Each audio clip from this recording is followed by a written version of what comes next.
Halo was a huge part of my childhood, and if you're watching this video, it probably was for you too. But when you think back, what's the first memory that comes to mind when you think of Halo?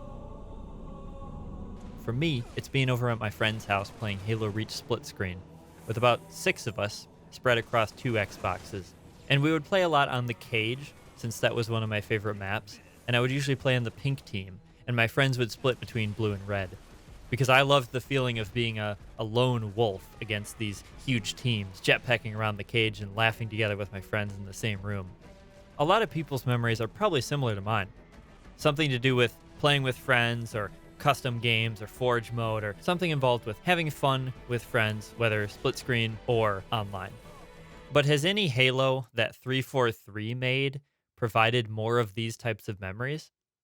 Since a lot of them lack split screen, and Halo Infinite just got around to adding co-op campaign a year after release, I'm going to have to answer that question with a no. It seems like 343 is trying to lead Halo into a more competitive space, which, as I said at the beginning, what do you think of when you think of Halo? It's probably going to be something about friends and having fun and the social experiences you had with Halo. Because that's what Halo is. That's what makes Halo different from other shooters. Because every other shooter is mostly about the competitive aspect of it. You think of COD, you think of Battlefield. But Halo was different. Halo was a unique shooter experience in that it was much more laid back. The controls were simpler. The aiming was simple. There weren't any attachments to put on guns or anything like that. There weren't any loadout systems, at least until Halo 4. Everything about Halo was designed from a standpoint of it's easy to get into, even for casual gamers, and it's just a game that you can boot up, play with friends, sitting back on the couch, having a good time.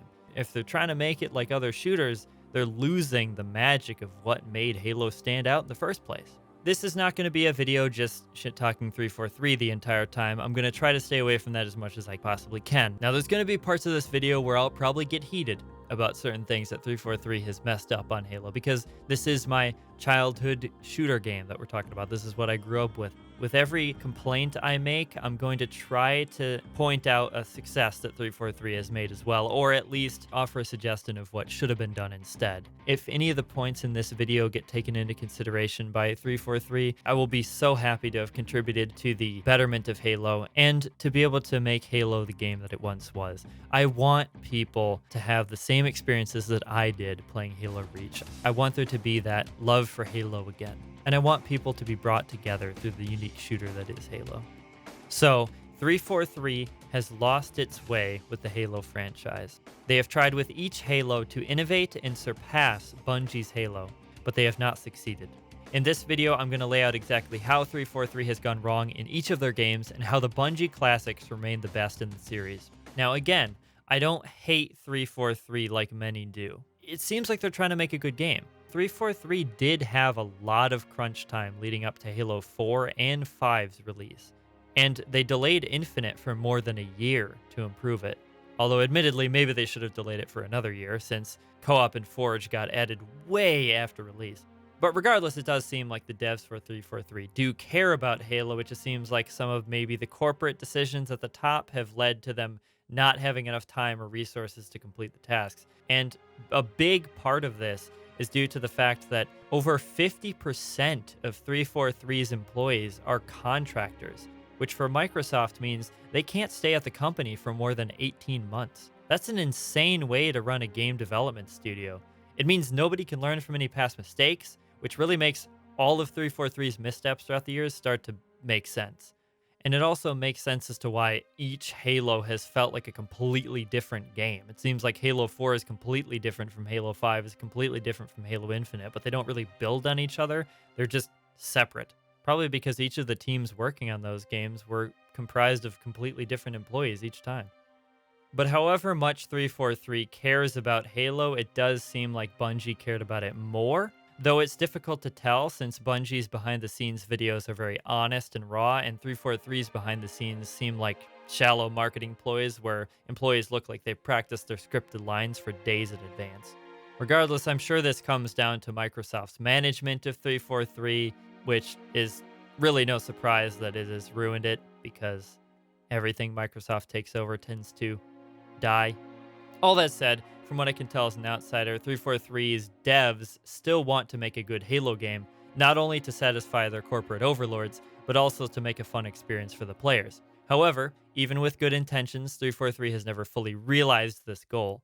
I'll start from the beginning, which is not Halo 4 or even Halo 1 Anniversary, but the changes 343 made to Halo Reach during 2011.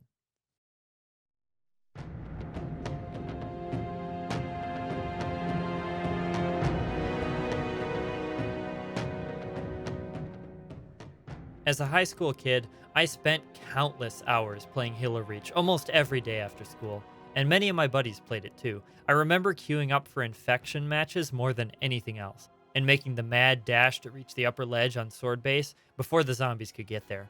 I would spend days creating Forge infection maps, and then hopping in custom games with friends to try them out. Even though none of my maps were actually, good, the fun we had messing around in them was unlike any gaming experience I've had since. I say all this to make it clear that Halo Reach was my childhood. So when I heard that 343 was taking over Halo from Bungie, I was very, very apprehensive. The change that everyone talks about is the Halo Reach title update, released in September 2011. This was mainly some rebalancing of weapon bloom and other various armor abilities. To be completely honest, even though I played Halo Reach almost every day, I was never really what you'd call a competitive player, so most of these changes went unnoticed by me. One that didn't, though, was health bleed through, or shield bleed through. I won't go super in depth into this, as this video does that pretty well already, and is well worth a watch if you find yourself wondering why Halo Reach feels different now. Basically, the way original Reach was designed, you were only able to be one-shot headshotted when your shields were down. When you heard that distinctive Halo shield depletion sound, you knew you had to take cover. Now, after 343's title update, it's honestly not clear when you're able to be one-shotted. There's no clear indication at what point your shields are low enough to you or the enemy fighting you. This removes a core element of visual and audio feedback from the game, the shield popping, which drastically alters gameplay and not for the better. The other major change that 343 has done has utterly ruined the infection playlist. Bungie had previously added a mode called Alpha Zombies to the game, which would generally be an option during game mode voting, maybe 1 out of 3 maps. This mode changed the zombies' ability from the evade roll to sprint. This overall made the zombies weaker and easier to headshot. I never liked this change as it made the zombies way less of a threat, but I wasn't extremely put off by it either, since it wasn't the only mode to choose from. However, when 343 got its hands on the infection mode, it started to slowly decrease the rate at which normal infection would be offered as a voting option, until it was pretty much only alpha zombies. Even this wouldn't have been so bad had they not also started putting in their own maps. I cannot overemphasize how bad and downright lazy these maps were. They were set on default Reach maps with random forge items stacked around to block off random areas of the map, and these items would just constantly trip up the player for no reason. They also added random color filters to the maps in a misplaced attempt to make the maps spookier. Ooh, black and white. They probably put like a color filter on, you mark my words. Oh my god. Ew. So dark and spooky. This only makes it harder to see for all players and harder to look at the screen for long periods of time. These changes are already bad enough, but worst of all, they make all the classic hiding spots out of bounds, so humans could no longer group up in the well-known best areas and hold out against the zombies. This significantly reduced the need for zombies to coordinate at all, as survivors are now almost always vulnerable no matter where they are on the map. It also makes every infection match feel the same. Just run around as a survivor, trying to use as many other survivors as you can as human shields, kill a few zombies, then die as they all rush whatever lame position you've decided is maybe slightly better than another. If you're a zombie, just run around long enough and the survivors will die.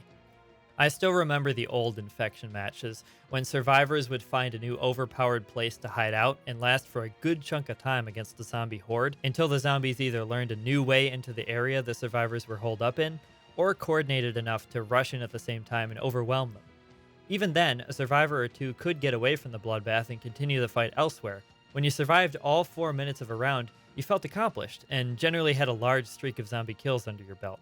The adrenaline was like nothing else in Halo, and as a zombie you felt accomplished when you were able to find the new entrance to an area, or be the one skilled or lucky enough to land a hit on a survivor that opened the way for your zombie brethren to mow down the group. This is gone now, as in the MCC, 343 has all but removed the old maps that Infection used to be played on, as well as the original Infection settings. The priority seems to have been on making gameplay more about giving each player an equal amount of kills, rather than rewarding players that strategized or, played better. Remember that spot I was talking about on Sword Base that I would try to get to before everybody else? Yeah, that's out of bounds now. You can't get to that. It's too unbalanced, apparently. So it seems that most of the changes to the Infection playlist were in an attempt to balance gameplay in a game mode that's inherently meant to be unbalanced. Like, you're meant to be able to kill a lot of zombies. I mean, they're zombies. They don't have guns. They have swords.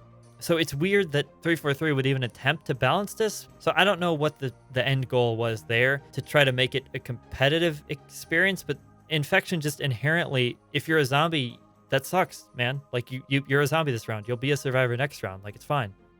Remember how I said I spent the most time in the Infection playlist? Yeah. This change by 343 utterly devastated me as a child, and as it was my first experience with 343, definitely put a sour taste in my mouth going forward.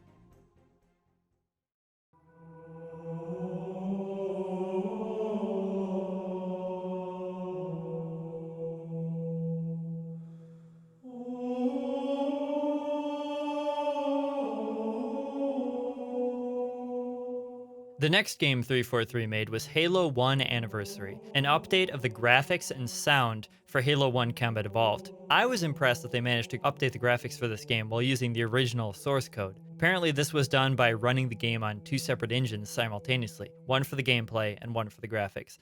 I don't know how this works functionally, but it's pretty cool that it allowed for players to toggle between old and new graphics while in game.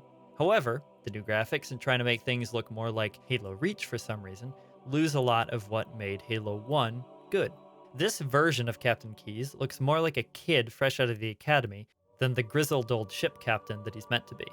Oddly enough, even the far-off Halo ring looks worse in the new version. No longer can you marvel at the strangeness of the ring you're on, now you just see fog. The new graphics also have an absurd tendency of brightening certain dark areas of the game, to the point where the flashlight is no longer even needed. I mean, Bungie put the flashlight in the game for a reason. To render it not even necessary is a strange choice. The relative darkness of the original game was meant to make the player uneasy in some segments, to be checking their corners, to be surprised by enemies leaping out at them, and to make the Forerunner structures more mysterious and ancient. Now it looks like the Forerunners just went out to lunch after polishing every surface in preparation for guests. The level that's the worst affected by the new graphics is 343 Guilty Spark, where the Flood are revealed. The brightness of every environment in this level completely robs the Flood of any terror they might have had. Speaking of this level, there are also sections where the drip of green Flood ooze is way less noticeable, the Covenant blood from Flood encounters is completely gone, and the blood of Marines who fell in battle against the Flood is greatly reduced.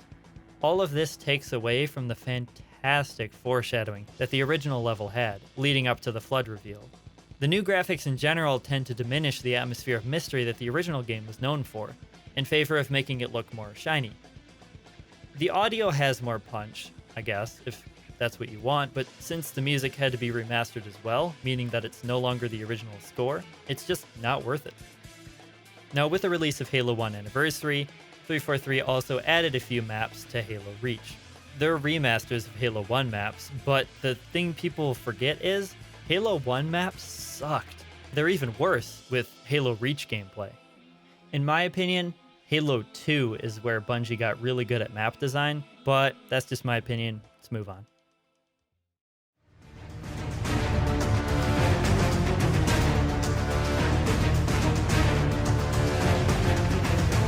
Now we finally come to 343's first real game, Halo 4.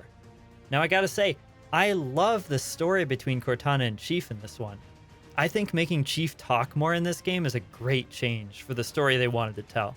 Cortana's rampancy was also something I always wanted addressed, since Bungie's earlier series, Marathon, deals with AI rampancy, and I always found it to be the most interesting idea Bungie had ever developed. The Halo books also tended to talk about rampancy a lot as well, so I'm glad 343 decided to use that idea. Halo 4's themes of loss and Chief's humanity are incredible And having Cortana make the ultimate sacrifice at the end of the game is awesome. And even one of the minor characters in Mission 7, the composer, Dr. Tilson, really kills it in that role. I love the portrayal of a civilian reeling from the impending loss of her life's research. And Chief's kind of matter-of-fact, well, you don't have a choice in the matter, is super interesting. We have years of work invested here. I'm sorry, Doctor. I'll make sure the nukes are primed so you can detonate them remotely. Maybe next time you rescue us, you can give us more time to pack. And the way they used Dr. Tilson's death and the deaths of the other scientists to further Cortana's story was amazing. So a lot of the writing in this game, especially from a character standpoint, is really good. However, where Halo 4's campaign falls flat is the overarching main plot, the one to do with the Forerunners and the Didact and, like all the typical sci-fi stuff. There's not really any feeling of mystery or awe towards the Forerunners that the last trilogy had. When the Didact is revealed, Chief doesn't really seem shocked at all. At least, not as shocked as I'd be if a race long thought dead suddenly appeared out of nowhere and also wanted to wipe out humanity. It's also slightly odd that Chief doesn't really seem to know who the Didact or Librarian are, since he read about them in Halo 3's terminals. But I guess maybe it's meant to be me, the player, reading those, not Chief? Maybe?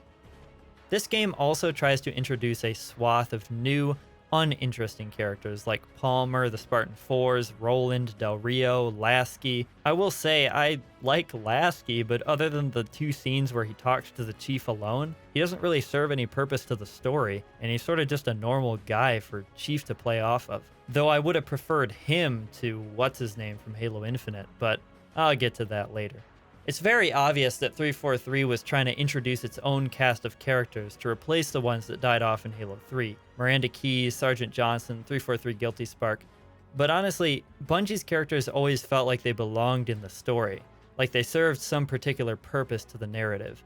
It didn't feel like any characters were thrown in without reason, which is what all of the Halo 4 characters feel like. Keyes, both of them, were your commander. Johnson was the comedic relief / cool guy. 343 Guilty Spark was the ally / enemy you could never trust. The Arbiter goes from antagonist to lifelong friend. And the Shipmaster was a badass elite commander that also served as an example of an elite that wasn't buddy-buddy with the humans yet like the Arbiter was. I didn't get the impression in Halo 4 that any of its new characters were really going anywhere narratively. And this is only confirmed by the fact that in Halo Infinite, most of them are probably dead. And I feel like the game could have worked just as well without the majority of them. It was clear that 343 was just trying to set up a Halo cinematic universe without putting in the hard work of making its characters likable or distinct. This was more apparent in Spartan Ops, a largely boring series of extra missions separate from the campaign, but continuing a supposed story about the UNSC Infinity. And I use that term very loosely. I realize I've been harsh on 343 here, so maybe it's time for me to suggest an idea. Instead of having the Didact be revealed and killed in the same game, yes, I know he wasn't killed, he lived on in some comic or something, who cares? He hasn't appeared in the game since. Why not have him be the primary antagonist of the new trilogy?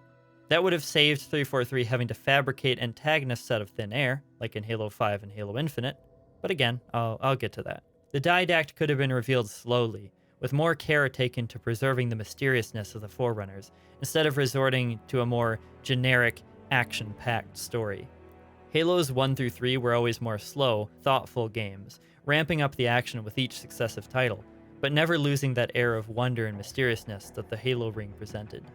It feels very jarring to have Halo 4 and 5 be so actiony, more Call of Duty than Halo. I like the move towards the Forerunners coming back, that's cool, but the way it was done felt so cheap and rushed. In terms of gameplay, Halo 4 was far below what came before. I like the improved sounds and the new weapons. I especially liked how heavy Master Chief sounds when he jumps. He is supposed to be a lumbering tank in full body armor after all. But the actual combat and enemy AI, oh boy. The Prometheans and their weapons suck. Prometheans are designed in such a way that it's harder to tell when they're being damaged or how hurt they are, much like brutes from Halo 2, which Bungie self-admittedly said The brutes from Halo 2 sucked. They were rushed for time. That's why they created them, and they regretted how they were designed, so they redesigned them for Halo 3 to be better. 343 just made the Prometheans and seemingly spent a lot of time on them, but they're just so bad. Promethean Watchers are the most annoying enemy to fight in any Halo game to date. Crawlers are grunts, but with less tactics or options in combat. Knights can teleport, which makes combat against them luck-based and tedious, no matter what 343 says. There are a variety of knight classes, and each one of them is progressively more powerful, but your base knight actually starts just a little bit more powerful than an elite. But in addition to that, we wanted the knight to have his own set of traits and abilities. Knights can phase in out of anywhere. He's able to go where he needs to at any time, which is something the Covenant can't do. All Promethean weapons look fairly gross, sound obnoxious, and don't really fill a clear role that UNSC or Covenant weaponry didn't already fill. They're also the only weapons available for much of the campaign, which is a sign that 343 really wanted players to like them, which only makes it so much worse when they're unsatisfying and annoying to use. The Covenant AI have also been dumbed down considerably, resulting in less dynamic combat and more areas just feeling the same. The armor abilities are useless and much worse than Reach. I enjoyed Halo 4's campaign, but more for story moments than actual gameplay. Halo 4's multiplayer was fun, but no replacement for Reach. The addition of Sprint to any Halo game as a passive ability is likely not a good idea, but I can excuse it seeing as how newer games all have Sprint. But the loadout system is the absolute worst idea for a Halo game ever. Scavenging for weapons on maps and having map knowledge of where those weapons are is the root of any Halo multiplayer match. Every player is on an even playing field with an equal opportunity to obtain any weapon that they choose. So the fact that loadouts are now in the game where you can just choose what weapons you want to start with, and obviously some are just gonna be better than others, that's just how it works, reduces Halo from what was once an even playing field to players that have looked up IGN articles for what meta weapons and what builds they should get for perks and such are just gonna be better than everyone else just by default.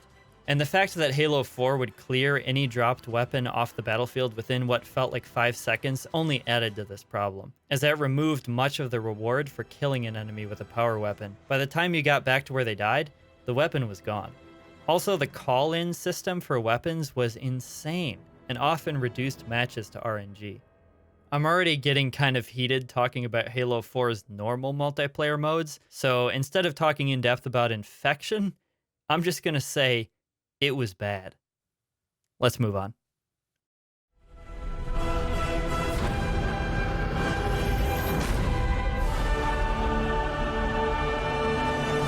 Next, 343 released the Master Chief Collection, complete with Halo 2 Anniversary. Finally, Halo on PC, just like we all always wanted. It was a great day.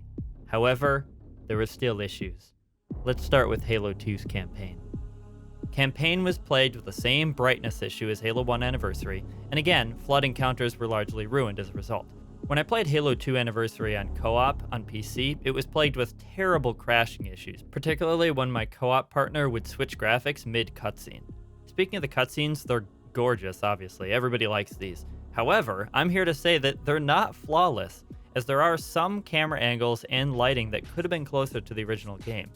Now, I know that's really nitpicky at this point, but I think one of the biggest oversights to me is the fact that the Prophet of Mercy doesn't get an overhead shot as he talks about the Great Journey, which he had in the old game. In the old game, that shot showed how much he truly believed in the lie of the Great Journey and showed how radical he was. Whereas it's not really clear whether the Prophet of Truth really believed in the Great Journey necessarily.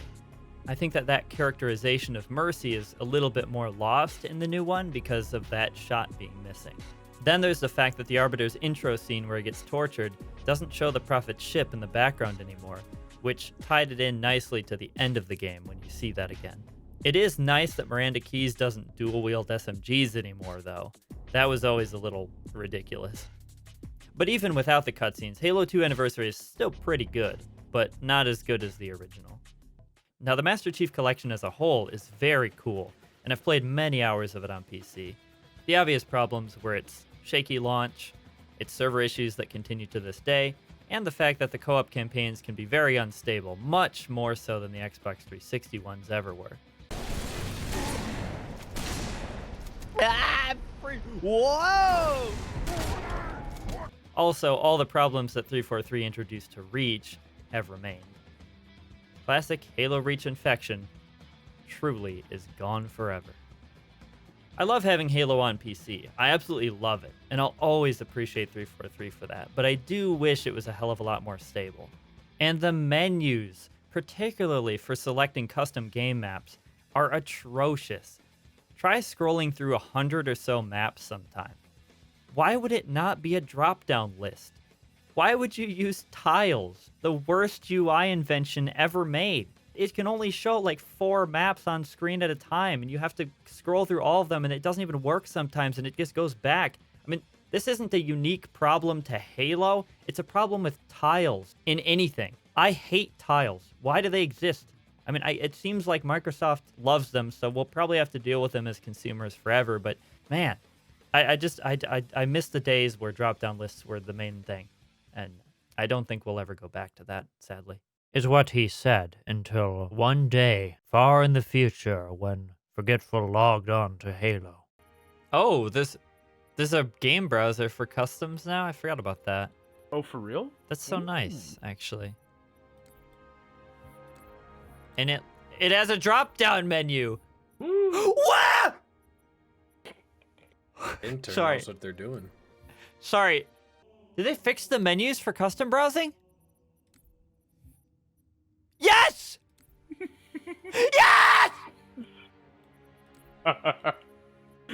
It's a drop-down menu! You can expand and minimize! Tiles are gone! Oh! Oh!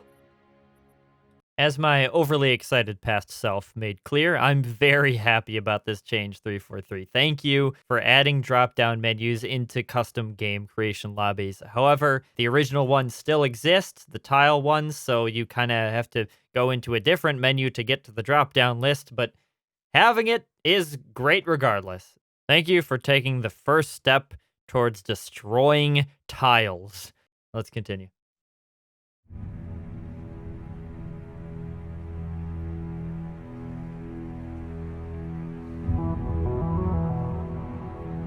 Now we arrive at the inevitable, Halo 5. I figure, by what I said about Halo 4's story, you can probably guess what I'm going to say about this one.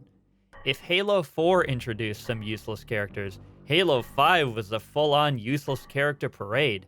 Locke, Vale, Tanaka, Fred, Linda, Kelly, Exuberant Witness add nothing to this game. Palmer, Lasky, Roland, Halsey continue to do nothing. Hell, even returning characters Buck and the Arbiter are wasted. I don't even know if you can consider the Warden Eternal to be a character. The plot of this game is an absolute mess, making no sense at the best of times and being downright insulting at the worst. I have no idea what reaction a scene of Locke fighting the Master Chief in what looked like an equal battle was supposed to evoke in fans, but it just elicited confusion from me. Putting the lore of the Master Chief being far superior to Locke aside, in what world would someone be happy to see a character introduced in that game beat up on a character that has been the star of the last 4 games? Imagine if the Arbiter, when introduced in Halo 2, fought Master Chief and cracked his helmet, and then Bungie still tried to say, okay, now the Arbiter is an ally and second protagonist, you should like him now. There's no way. We like the Arbiter because he was a way to see inside the inner workings of the Covenant at first, and then had a full character arc where he went from Covenant loyalist to Master Chief's brother-in-arms. He never fought Chief, he never needed to. We know that the Master Chief is likely stronger, but the Arbiter has a character arc to follow, which makes him interesting. Locke has no character arc. He does what he's told from the beginning to the end. He decides to save the Chief from Cortana when he realizes the Chief has been deceived by her, not because he radically changed his mind about anything. And then, what on earth is up with Cortana in this game? How is she alive? What is her goal? Why has she changed so drastically from other Halos? Why would 343 think making her a villain is a good idea? A character we fought alongside and grown to care about that we finally had to let go in a tearful goodbye in Halo 4 is now inexplicably alive again and evil? What? Okay, so gameplay-wise, campaign still pales in comparison to other Halos. I believe the AI ally system, as well as the revive system, is absolutely detrimental to the main experience of Halo, as many have pointed out. Having the option to be revived leads you towards making more reckless decisions, reducing the strategy of the game. I believe the revive system was implemented to cover the problem of how many enemies there were in each section of the game. Like, seriously, there are a ton. This appears to be in order to compensate for the presence of your 3 AI companions who do nothing, so it's still unbalanced. I don't understand why 343 couldn't have just done what every other co-op campaign does and up the enemy count if there is more than one player in-game, instead of adjusting for AI companions that don't at all have the same skill level as a human player. There were improvements made to the Prometheans as enemies. Increased visual feedback for damage, the addition of a soldier rank, and the relegation of knights to a higher tier of enemy, similar to hunters. But the Promethean weapons remained annoying to me. The light rifle especially is all you can use on Legendary because it's the only thing that spawns in great enough numbers to be useful. But the sound is absolutely ear-piercing to listen to. And when you scope in, the sound physically hurts my ears. Generally, I like to play Halo with the weapons I want to use, not the weapon I'm forced to use. Speaking of ear piercing, get a load of this plasma pistol. On a good note, the unique weapon variants found throughout the campaign, sometimes as Easter eggs, were very cool. Arbiter's Sword, I'll never forget you. The movement system introduced in Halo 5 was really good, however, and probably my favorite in the series of Halos that have tried to implement modern mechanics, sprinting, sliding, etc. Whether these mechanics are actually necessary for a good game or not is up for debate. But in Halo 5, they feel great to use. The thruster pack side boosts are especially cool to dodge incoming fire or grenades. Ground pound is just cool, and the mid-air hovering when scoping in is absolutely fantastic. I do wish there was some better way to toggle this rather than aiming in, as sometimes I'd like to shoot while aimed in without coming to a standstill in midair, but regardless, it was a very neat idea. The only thing I hate, and I hate this in every game, is mantling. Why add this to anything? To me, it seems like a useless animation that doesn't add anything to the gameplay, and if I get killed when I was locked in an animation that I didn't mean to initiate, that's just bad game design. This isn't a problem unique to 343, of course. Mantling is rampant in modern shooters. I'll never understand why, and I'll continue to hate it in every game I encounter. It also leads to ledges and maps all being just slightly taller, which means mantling is then required to get around. Terrible. As for multiplayer, I find myself surprised to say this, but I think it may be the best in the new trilogy of Halos. Possibly better than Reach. I know.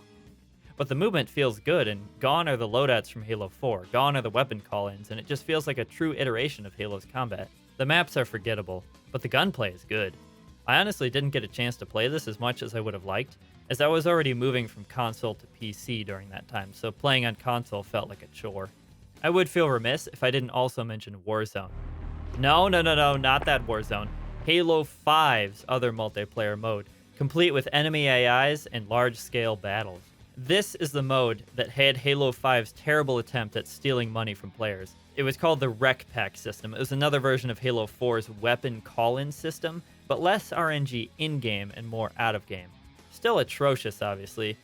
I'm not so sure it could have been a good mode anyway, however, as the AI enemies felt like bullet sponges more than anything, and fighting them always left me with the feeling that I would rather be fighting enemy players than chipping away at an AI. I'm in multiplayer, after all. I don't have a problem with enemy AI in a multiplayer match, far from it. My favorite game of all time is the original Star Wars Battlefront 2, but bullet sponge enemies are rarely a good addition to anything.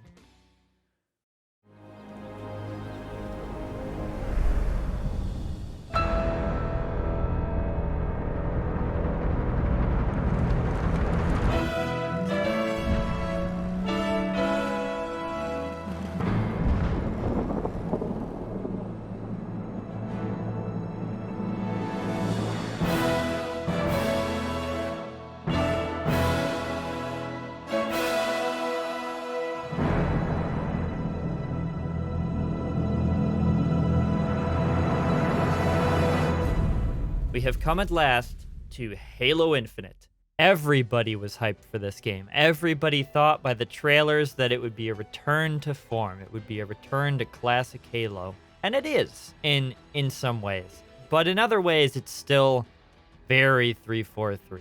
It has a lot of issues, and not just with its multiplayer microtransactions, as everyone is focusing on. Saying Halo Infinite is the best of the big three shooters in 2021 is accurate, but have you seen Call of Duty Vanguard and Battlefield 2042? Halo Infinite is the shiniest of three turds. It's like saying the last few US presidents have been the best people for the job rather than just the best of two unsavory options. The story of the campaign itself is entirely unremarkable. 343 admittedly seems to have listened to the criticisms of the past two games and removed all extraneous characters, to the point where the only characters in this game are Chief, Cortana, the villains, and some idiot pilot.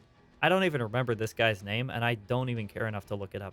That should tell you how boring he is. I don't actually even know why this guy is in this game, other than to provide Chief with a moment to demonstrate his newfound humanity, since Cortana told him he was a machine in Halo 4. Wow, that really took a whole game for Chief to get around to making any progress on that, huh? The pilot is essentially annoying the entire time, and it seems like even people who enjoy the campaign agree with me on that. The story itself is really nothing. They tried to distance themselves from Halo 5, which is a good choice, and they tried to go for a less action-packed game and a more slow exploratory game, which is good as well. However, the attempt to add mystery back to the Halo franchise only works if you actually commit to it. Take this, for example. Who are you? What's your name? I am Despondent Pyre, monitor of this installation, and this is my conservatory. My conservatory. This is not right. Perhaps you would... Oh no!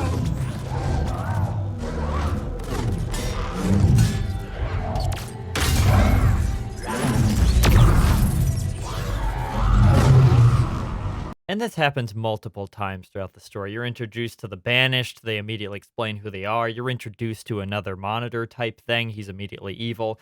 And Chief doesn't care about any of this the entire time, so it's hard to get invested. There's so much to learn here. Shut it down. I think the boring nature of the campaign can be explained by me just providing a plot summary. Halo 5 has happened so long ago that you've forgotten all about it. And instead, a new enemy, the Covenant, has appeared and won the war. It's just Chief and this random guy left, and he revives Chief so that he can look left and right, and then you land on the Halo ring. Chief gets Cortana back. Oh wait, it's not Cortana, it's the weapon. She lets Chief know that Cortana is dead. So Chief is like, all right, I gotta kill that brute guy who killed me. So anyway, that brute guy that killed Chief is also dead. So his loving husband Escharum taunts Chief instead and reminds him of his dead brute friend's name just a few times. Then you meet Despondent Pyre. Then she dies. Anyway, then Cthulhu says she's here to bring the Endless back, which are definitely not the Forerunners again. They're completely different. Then Cortana, the weapon, tries to do something.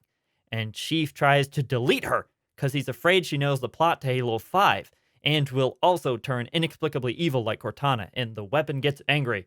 Then the weapon finds out that she actually was Cortana the whole time. I did not see that coming. Then she isn't angry. Then Useless Guy gets captured. Chief goes and saves him and kills Escharum and everybody else. Then he's on a roll, so he kills the Endless Lady too. But not before she sets the game up for a sequel by calling in the Reapers from Dark Space.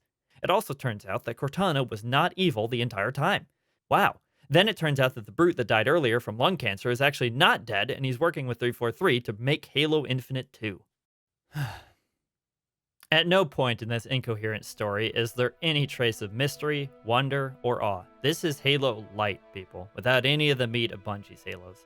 Sure, it's technically better than Halo 5 in terms of story, but that's only because Infinite didn't do anything actively bad like Halo 5. They just chose to do nothing.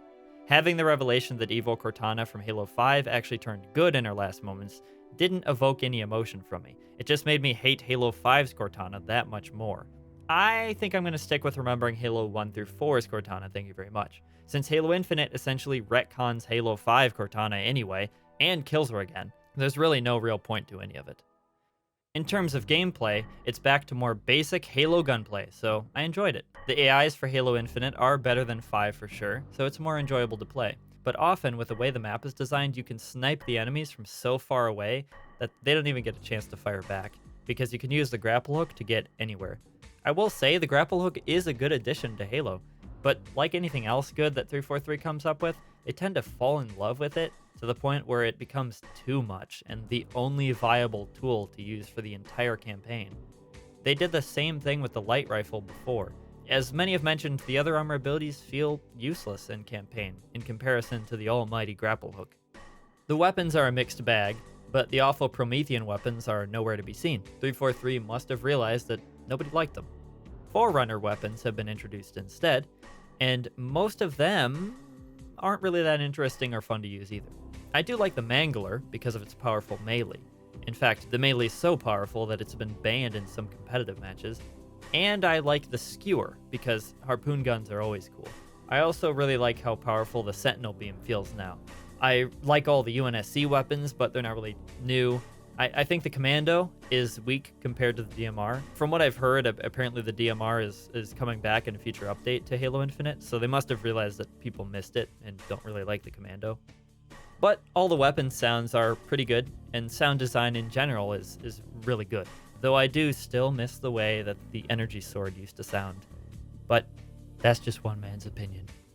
I really liked the weapon variants that were present in the campaign. Things like a pistol with more rounds or a battle rifle that hit harder and so on. My favorite was the sniper rifle that was less accurate but with 10 rounds per mag, because it was my personal childhood dream to have a sniper rifle that fired super fast, because I wanted to be like North from Red vs. Blue. True fans will know. And Halo Infinite finally allowed me to fulfill that childhood dream. The campaign definitely had its moments, the Scorpion run on the main objective being a notable standout. But largely I was bored, mostly because there are only 2 environments in the entire game.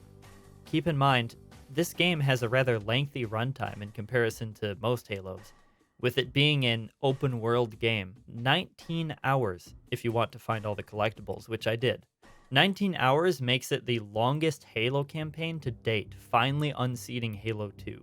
But for this game's length, only being able to be in 2 environments is mind-numbingly boring. You either get forest or Forerunner hallways. That's it. And neither environment is particularly detailed, at least not by modern game standards, so you'll pretty much have seen everything there is to see in the first couple hours of gameplay, and that's being generous. Now, I'm not saying that Halo has to have each level take place in a totally new environment, or am I? Isn't that what every other Halo has done? Each level has always had some spin on it to differentiate it from the rest, with some of the more dragged out levels of Halo 1 and 2 being exceptions to that. But for the most part, Halo 3, Halo Reach, you think of those campaign levels, you realize that almost every single one was in a unique environment with different mechanics behind it. A lot of people have said that since Halo Infinite was an open world game, it seems to have strangled creativity on the part of level design. Since each part has to be accessible from any point in the campaign, every section of the world has to be built with the same design standards, meaning that no matter what area you're in, it'll feel the same as every other area, because you have to be able to traverse them at any point in the campaign, because you can do things out of order. Now, I think there's merit to this argument. I think that part of the reason that the campaign feels so monotonous is because of the open world design, but it's not the only reason. Because there are open world games that can be incredible. Take Red Dead Redemption 2, for example. The sheer detail and variety of areas makes it feel like a lot of care was put into each section. There are forests, mountains, deserts, winter areas, swamps, cities, all within one map. It all feels fresh and new no matter where you go. But then you have other open world games that do have areas that all feel samey. I would think of Far Cry as one of these. So I wouldn't say that Halo Infinite is boring environment-wise because it's an open-world game, but because it's a lazily designed open-world game, or there wasn't enough time given to the devs to design it properly. It's worth pointing out that the development time for Halo Infinite is not known for sure, since 343 seems to not be very transparent with what goes on behind the scenes, a symptom of a greater problem, I'd say. But we can say that Infinite probably had around 5 years of development. In comparison, Far Cry 5 had around 3 years, and Red Dead Redemption 2 had 8 years. Now, I feel like these development times kind of add up with how interesting the environment of the open world was. I would say that Halo Infinite is better than Far Cry 5 in terms of open world design, but I would say that it's far inferior to Red Dead Redemption 2. If you're going to make a worthy open world game, it does take time. Publishers or devs, or both, often seem to view open world games as an excuse to slack off and reuse assets. But that shouldn't be the case. Each area should be unique, interesting, play different mechanically, and be memorable. And that takes time. The enemy types are classic Halo enemies, just Covenant and Sentinels. So, standard fare, but fun to fight against. The skimmers are pretty much drones, but with more powerful weapons. So, it's good to have a flying enemy type that's actually more challenging. The boss fights are horrendous, and there was only one that I enjoyed in the whole game, but I'll get to that. First, let me sum up every boss fight in the game. You will continually spam the grapple hook around the cramped arena that you've been locked in, while taking quick shots at the bullet sponge enemy that's attempting to melee you. If you miss a grapple, or the game decides that you did, you die. Not very fun. Boss fights were only a thing back in Halo 2, and they never reappeared again for a good reason. I just don't think that Halo combat is really built for boss fights. In fact, I don't think a lot of first-person shooter games are built for them. Doom would be an exception to this because Doom manages to have good mix-ups of mechanics where you can melee and you can shoot and you can glory kill. However, I think that for most first-person shooters, they tend to fall into the trap when they make a boss fight to make it a bullet sponge, which really is never fun. Now, this is my opinion, but I believe that the only way a first-person shooter boss fight can actually be fun is if it introduces other mechanics aside from just the boss. For example, like you'd have to run to another area, blow up a generator that's powering a shield or something. I think that introducing layer effects, I guess, to put it in D&D terms, would be the way to make a first-person shooter boss fight fun. And Halo Infinite simply doesn't do this. They only have you fighting the boss, and the boss does one thing, and he just rushes at you, and that's it. I did, however, enjoy the Invisible Elite fight near the end of the game, and that's because it introduced other mechanics in addition to just dealing out damage to the boss. You actually had to switch to a different armor ability other than the grapple hook. You had to use the threat sensor to scan the area around you to find out where the Invisible Elite would come from. And the arena in which the fight took place was actually pretty cool. It was a multi-leveled area with lots of dark corners. It left me feeling on edge, and in a good way. I had to do other things other than just shoot at the boss. I had to actually find the boss first. And after I shot him for a bit, he would disappear, and I would have to run around and try to find him again. However, I heard that other players didn't have as good of an experience with that fight as me, so apparently it was like super easy for most people to spot the Invisible Elite without the threat sensor. So either I just have really bad eyesight or my graphic settings were like perfect for that fight. Either way, I can remember that fight, which is more than I can say for any of the others. Now, I also, like many others, initially thought that I would enjoy an open world Halo. But in practice, doing the same task over and over again under the guise of side quests was pretty tiresome. Opening 3 gates, or destroying 4 generators, or whatever repetitive task the side quest had me doing got old very quickly. It's always enjoyable to fight enemies, but at some point it started to feel more like a grind to unlock all the areas than like fights I actually wanted to do. One side quest that does stick out to me as being very fun was the Grunt radio broadcast base. The humor of having a grunt yell at me over a loudspeaker while I took out the base was pretty good, and I think that adding humor into combat, particularly for a game like Halo, was a pretty good idea. So props to 343 for making me laugh. We are the baddest! Now, this is going to get to the heart of my issue with the Halo Infinite campaign, and we're going to talk about vehicles. You can call in any vehicle from any base once you unlock them. But there is a lot of terrain which is completely impassable with a lot of these vehicles. I spent more time trying to get the Scorpion unstuck from random tree branches than actually using it in combat. I get that the levels can't all just be barren without any obstacles or anything, but if you can't use the Scorpion anywhere, why allow it to be called in anywhere? Why not restrict it to areas in which it can actually be effectively used? I feel the same way about the Warthog to a lesser extent. Obviously, the mongoose could be driven anywhere, and adding guns to it was a pretty funny idea, but it still wasn't that useful compared to the rest. All of the vehicles have next to no health, so they blow up almost instantly, no matter what you do.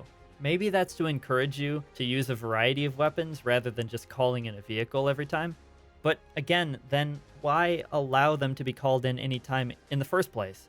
They don't feel powerful enough to use, but that's because they were nerfed to account for the player just constantly calling them in. It seems like 343 kind of designed themselves into a corner here. They created a new problem and then solved it by just making the vehicles unfun. It's really weird. Also, once you progress far enough in the campaign and unlock the Wasp, there's really no reason to ever use any other vehicle. The Wasp still has the same lack of health as other vehicles, but the fact that it can fly above all terrain easily makes it the best of its class, to the exclusion of all else. I need to elaborate on this more, because I notice here that I've given two contradictory complaints. First, I complained that vehicles feel weak. Then I complained that the Wasp feels overpowered. Now maybe I'm just a disgruntled old gamer that won't be satisfied with anything. Or maybe I'm onto something. Because when you think back to the old Halos, it seems like less powerful vehicles like the Mongoose and the Warthogs were given to the player throughout the campaign, but they still felt slightly better than going on foot, and the truly powerful vehicles were saved for specific levels that they were actually designed for. Everything felt tailored to the player, and led to each level feeling unique. The terms Scorpion level and Hornet level actually meant something. Infinite tries to be a sandbox in which anything can be used at any time. And in theory, that sounds awesome, but what it actually ends up being is, use the most powerful thing you can spawn in every time. Don't use anything else, because the levels aren't really designed for it. The one vehicle that is the most powerful, the Wasp, is powerful specifically because it ignores the level design. You can simply fly above it. The same thing applies to calling in weapons at any time, because, again, once you unlock the most powerful weapons, you're not going to use anything else. So your gameplay is going to feel the same all the time. Halo campaigns have always been called sandbox campaigns in comparison to other first-person shooters, because you can kind of tackle each area at your own pace and in your own way. There's kind of just enemies dropped on a map, there's not a lot of scripted sequences, and you have a lot of player agency. A lot more so than other first-person shooters.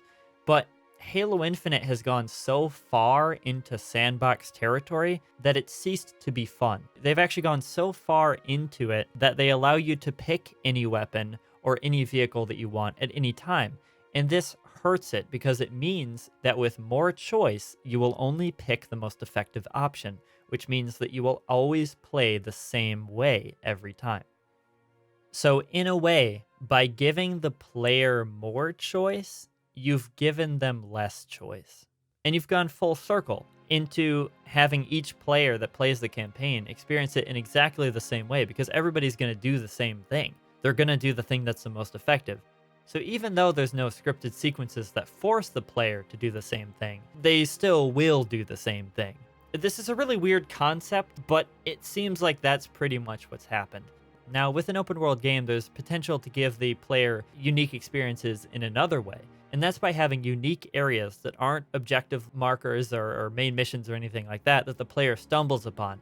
And that's kind of a way to make the player feel like, ooh, I discovered this. And there's one part of Halo Infinite that did this, and I remember it still. It was a large hole that I fell down that led into a cave system that was super dark, and I had to turn on my flashlight for once, which was kind of innovative in its own way because the campaign doesn't really use the flashlight anywhere else. But I turned on my flashlight and I got jump scared by some grunts firing plasma pistols at me, shouting, "Demon!" And it was cool. It was unique, and I remembered it, and I felt like, oh, I've fallen into a Covenant ambush. I need to fight my way out of this Covenant cave system.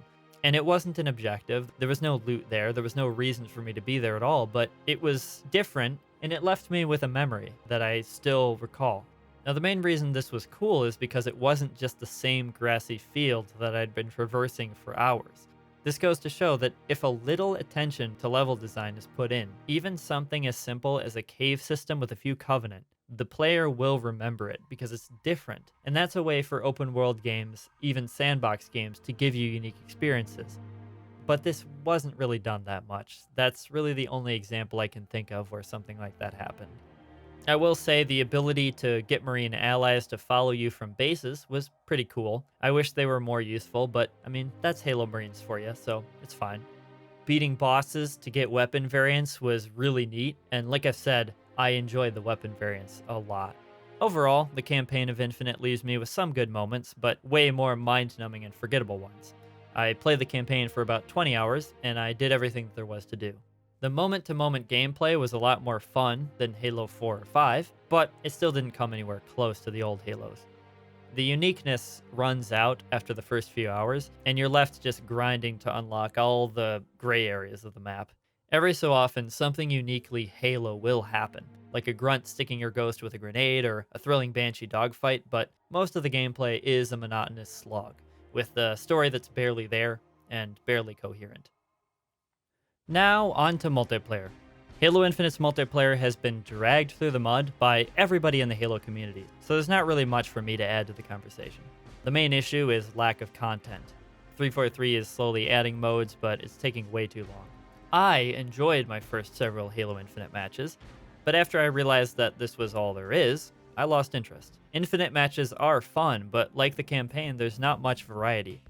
The fun of Halo 3 or Reach matches was that crazy moments could happen. The maps had interesting grav lifts or gimmicks to them. Infinite's maps are mind-numbingly competitive, meaning that 343 seems to have focused more on making them esports ready than unique or interesting. The game modes themselves are all competitive in nature as well. Gone are the action sack game modes. Gone is the unbalanced infection game mode. Gone are the party game modes. It's all about the win now. Kill more players than the other guy, earn more XP to unlock frightfully little, to be honest, in the way of unique skins or armor sets. Pick any Halo, and their customization will be better than Halo Infinite's. And in terms of content, older Halos had Team Slayer, SWAT, Snipers, Infection, Action Sack, Territories, Capture the Flag, Capture the Hill, Free-for-all, Big Team Battle, Oddball, and probably others that I'm forgetting.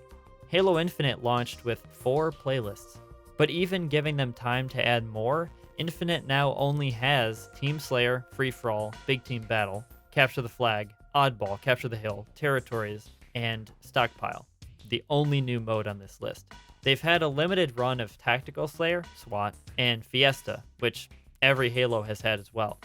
So the only new gameplay that's been made is Stockpile. They did recently add a Last Spartan Standing game mode, which sounds like elimination-based in some way, which I'm actually interested in trying. But that is far too few game modes in comparison to previous Halos. What happened? And since they all take place on maps that are all samey, it always feels like playing the same match over and over again. Now, Big Team Battle actually got a higher player count than previous Halos have had, which is super cool, but there are only 3 maps for it. That's it. And 2 of those are the same boring giant flat plains with rocks in them. High Power is the best of the 3, feeling like a Blood Gulch / Valhalla iteration, with canyons and higher hills and varying terrain. Basically good level design for Halo, because verticality is what makes Halo kind of fun. But one good map for all of Big Team Battle? Come on. I guess to prove my point on this whole map thing, I'll ask you, if you were to guess, would you say that Halo Infinite launched with more or less maps than previous Halos have? I'm willing to bet that most people would guess that Halo Infinite launched with less maps. But actually, it only has 1 less than Halo 3. It's just that none of Halo Infinite's maps are memorable, so it feels like they're all the same, so you kind of forget that they're different maps even. Think back to Reach with Countdown, Boardwalk, Sword Base. Halo 3 with High Ground, Avalanche, Narrows, Rat's Nest. These maps all had something that made them stand apart, beyond just environmental designs. A giant grav lift in the center, a fortress on a coastline, turrets circling the map to prevent you from leaving, a giant bridge, a giant rocket that you could grav lift through. Infinite's maps have none of these distinguishing characteristics. They're all competitive arenas, mostly symmetrical and balanced and mind-numbingly stale. Huge update on this because I take so long to release videos and I've been editing this for a long time. It's a lot of footage, okay? In between me writing the script and releasing this video, Halo Infinite has released 2 more maps and they're actually pretty good. Like, I actually think that Catalyst is a pretty good arena map. It has a lot of verticality. That's the footage you're seeing right now. And then this is Breaker, a new big team battle map that actually has some really memorable parts, like a laser in the middle with a ramp up, and again, verticality. So these are good maps. I feel like there's actually good maps in the game now. It's just a shame it took so long for us to get them. Now here's the real question. Does it take 343 longer to update Halo Infinite, or does it take me longer to release a video? The world may never know. Halo Infinite's multiplayer is fast-paced, but it gets old quick. You pretty much get used to where enemies will spawn, vehicles are still far too weak, and a few weapons stand out as like the best ones to use in every situation. All these factors together lead to the same match playing out every time. I personally haven't checked out Forge mode or played co-op campaign, since those features were not in the game when I was playing. But I hear that Forge is pretty good, and that a lot of good custom games have been created, so I'll have to give those a shot. Co-op campaign is something I'm not horribly interested in, personally, because it will be the same old monotonous environments for 19 hours. A friend would make it more enjoyable, to be sure, but to be honest, I'd rather just co-op Halo 2 or 3 again. Halo Infinite multiplayer is free to play, so I guess I can't complain there, other than to point out that its microtransactions and customization are horrible as a result. On the plus side, I can play it with any of my friends without having to worry about who owns it, so I guess that's good. But it's clearly a last-ditch effort by 343 to make Halo popular again. See guys, you don't even have to pay for this one. Please play it. But based on the global player counts, I don't think that strategy paid off. Halo Infinite multiplayer feels more like Bungie's Halos than 4 or 5, but it's still a far cry from what once was.